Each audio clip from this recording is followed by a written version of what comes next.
Hey guys, Michael Rashawn back with you again, and getting back into the topic of sexual abuse here. Now, I want to focus a little more specifically on the stages of grief or the stages of healing that a person goes through, either after they've been abused. Sometimes it starts during the abuse. It varies from case to case, but generally they're going to go through some level of these steps, and that's what I want to get into. So who's this video to? Essentially anybody, whether it's a parent of a child that was abused, or really anybody that's walking through the healing process with somebody you care about.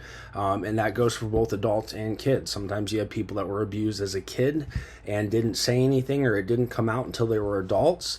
In other cases, you have kids that were able to cry out, or sometimes they are caught being abused by their parents or a loved one.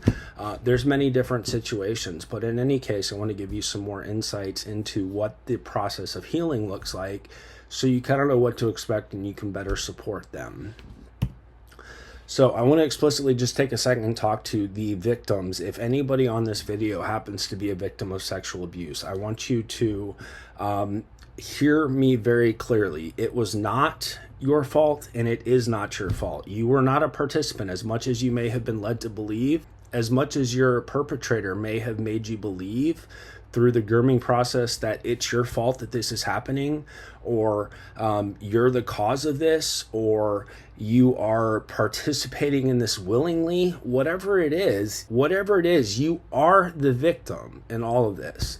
You were victimized in all of this, and you are not responsible for it. So I want to very clearly say that, because that is one of the biggest things with people that were abused, especially males, is that you feel like a participant, and you feel like as a male, you should have had more control over the situation.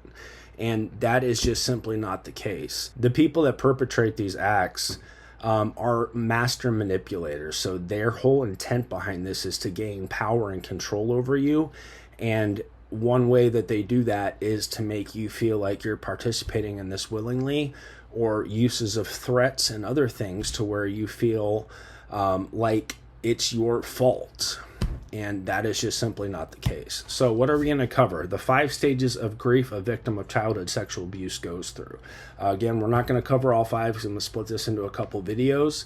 And then what are some differences? So if you're healing as an adult that was sexually abused as a child versus a child that is healing from abuse that more recently happened. So getting into the 5 stages of healing here. Now, again, we're going to cover the first 3 here. So if you're an adult and you were abused as a child, then things are going to work a little differently for you, because you have probably to some degree worked through all 5 of these stages. And again, it's not it's not like you've worked through it and now you're beyond it. It's much more in the sense of survival or coping. So that's somewhat as an adult. And as an adult, if you start dealing with it, you're probably going to go through all 5 of these stages again, hopefully fully and correctly, and do them so that you can actually get true healing. If you're an adult walking through this with a child, they may be in any one of these stages.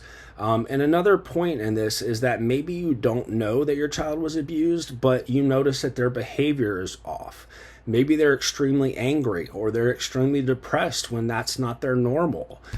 Things like that can be indicators of something that has happened. So it is important to pay attention to your child's behavior, because again, that may be a cry out for help when they don't have the words to say what they need to say to explain what has happened to them. So denial.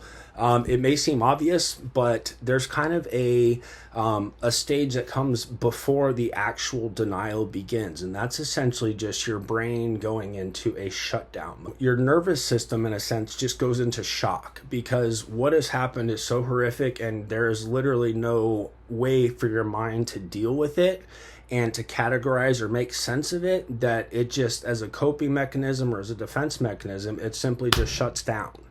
And that is not uncommon. And then if you're able to come out of that phase, then you enter the true denial state. And in many cases, denial is an internal thing. You're denying that it happened, or denying that it was as bad as it was. Something is said, it's generally not going to be the whole truth. And that gets us into the bargaining aspect. So in this stage, you've kind of entered the bargaining, and that's where there is some acknowledgement of what happened, or maybe it's even just that something happened. You don't even know what it was yet. You just know your child or you as a child were exposed to something or something was done to you. Now, it's very important to note that this is kind of a critical phase. Now, almost universally, there is nearly always an inability to accept fully what has happened to them. So whether you're the victim of this, dealing with as an adult or a child, or you're walking through this with somebody. Now, the extent of what you know is almost always not the whole story. And that's why it's very difficult for many people to get out of this stage of bargaining to truly get past it. Because especially males, there's often an attempt to just jump to the forgiveness aspect or to the acceptance aspect and essentially just bypass all the hurt that comes with unleashing the full weight of all those memories or dealing with all those things that have happened. So there's a very real possibility that many people go into this bargaining phase and never come out. Now, my hope is that if you're watching this and you're dealing with this with somebody, at the very least, you can help them, guide them, and walk through this with them so they are able to get from the bargaining into the next step. Now, the next step is anger. Now, it may not seem like it, but moving from bargaining to anger is actually a little bit of a breakthrough, because once the person reaches a stage of anger, it's likely the first time that they've truly recognized or acknowledged what was done to them and the loss that they have endured. Because in a very real sense, they have lost their childhood. They've lost themselves, or the person that they would have and could have become had this tragedy not happened to them. So generally, violent outbursts are not as common in adults as it is with children. And when it does happen, it's directed at any number of people, including themselves being the victim.